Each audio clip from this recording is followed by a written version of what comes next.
आज मोबाइल में मीडिया के माध्यम से जब आप कोई भी मांसाहारी बनने हुए वाले पदार्थ को पहली बार देखते हैं, पहली बार जब कुछ चीज़ देखते थे पहले तो स्क्रॉल कर देते थे, आगे बढ़ा दिया जाता था उसको, ये नहीं देखना ये गंदा है। लेकिन आज आपका बच्चा या आप खुद धैर्यपूर्वक एक बार उस चीज़ को देखते तो होंगे। एक बार अगर आपने मान लीजिए किसी मांस को छीलते हुए देख लिया या बनाते हुए देख लिया या उसको डालते हुए देख लिया, इससे धीरे धीरे धीरे करके हमारी संतानों की संवेदनशीलता खत्म होती है। संतानों की संवेदनशीलता खत्म होने पर यही संतानें जब बाहर जाते हैं, आप देखिए आपके घर के बच्चे, अभी मुझे कल बताया कि महाराज जी उस परिवार ने मुनि महाराज की पीछे ली है, उनकी माँ की 2 प्रतिमा के व्रत है और उन्होंने अपने लड़के की शादी 3 स्टार होटल पर करी है जहां पर शुद्ध नॉनवेज है। हमने कहा फलानी जगह है, बोले नहीं महाराज जी इसके अलावा कहीं और।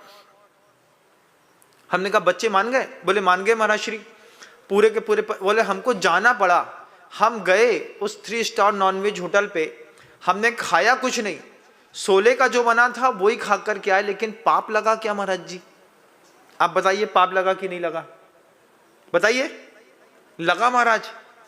उनको जब प्रायश्चित के लिए मैंने कहा कि आप तो गुरुदेव के पास जाइएगा और गुरुदेव से आप प्रायश्चित ले लीजिएगा, उनको बड़ा अजीब लगा कि इस तरीके की मानसिकता हमारी जैन सोसाइटी में कैसे आ जाती है।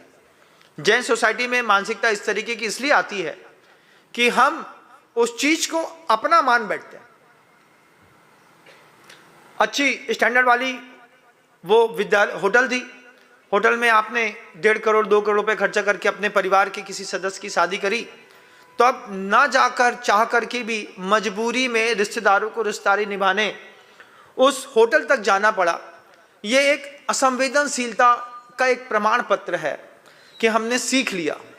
कितने आज भी जैन सोसाइटी में कितने बच्चे, कितने बड़े, कितने परिवार के लोग ऐसे हैं जो आज भी नॉनवेज होटल में वेजिटेरियन भोजन करके चले आते हैं।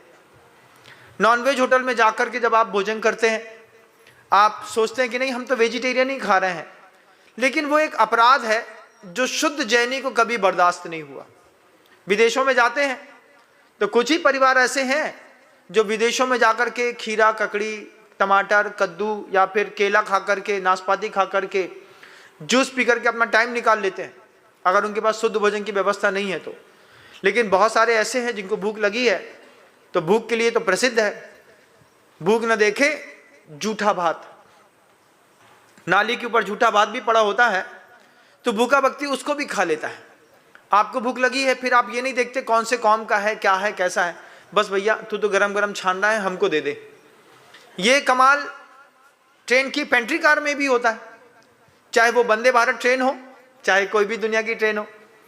आप उसमें अगर आप बड़ी शालीनता पूर्वक ये बात कह देते हैं कि हमको जैन फूड चाहिए है, तो जैन फूड में अगर आपने उसने आपको 2 पूड़ी भी परोसी है ना, तो वो पूड़ी के लिए कढ़ाई तो वही थी, उसी में उसने 10 मिनट पहले नॉनवेज बनाया था, उसी तेल में पूड़ी तड़ करके आपको दे देते हैं।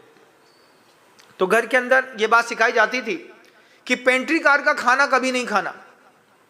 पहली बार जब मैं ये कोई दूर की यात्रा, केरल तरफ की यात्रा के लिए निकला, तो इटारसी स्टेशन से जब मैंने अपनी ट्रेन बदली, ट्रेन बदलने के बाद मैंने देखा कि समोसा, बड़ा, आलू गुंडा, हर एक गर्म चीज़ निकलते पर अंदर से खाने का मन होता था, ये भी खा लो, ये भी खा लो, ये भी खा लो।